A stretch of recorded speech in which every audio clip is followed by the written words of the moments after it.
তুই ছাড়লি কে? আচ্ছা নে শুনো এই হন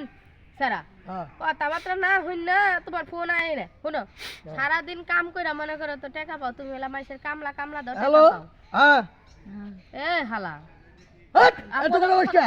আরে এই আমি কি তোদের খাই না আমার খাই হ্যাঁ দেখছালা হ্যাঁ হ্যাঁ হ্যাঁ ঠিক আছে আচ্ছা রাগিনি এই তোদের খাই না আমার খাই হন ধন তুই সারাদিন চাকরগিরি কইরা টাকা পাস এখন যদি মনে কর জেনে যাবার কইছি মনে কর তুই কথা না বুঝে কথা কসকে চিল্লাসকে আমরা কইছি আমরা হইলো গিয়া ঢাকাতে আইছি করিম চাচার বাড়ি যামু দেখতাছস না হলুদের শাড়ি আমি যা হলুদের শাড়ি পুরো মৃত্যু পরে বিয়া দাওয়াত খাইতে আইছি করিম চাচার আমি চিনি না বাসা হ্যারে চিনি হ্যার বাসা চিনি না যার লাগিয়া তোর জিগাবার আইছি তুই তো আগে খাও খাও খাও খাও শুরু করে দিছস মনে হয় আমরা ধরে কইরা দেখছস আমগরে দেখতে কি এই শোন। পিটপাট হন তোদের তুই যদি আমার আগে নিয়ে যাইতি না ওই বাসা পরিচিত করাই দিতি চিনাই দিতি তাহলে তো তোরা 200-300 টাকা আমরা এমন খাওয়া লাগা বকশিসি দিতাম আমার দেওয়ার দরকার নাই আচ্ছা হন তুই মাসের কামলা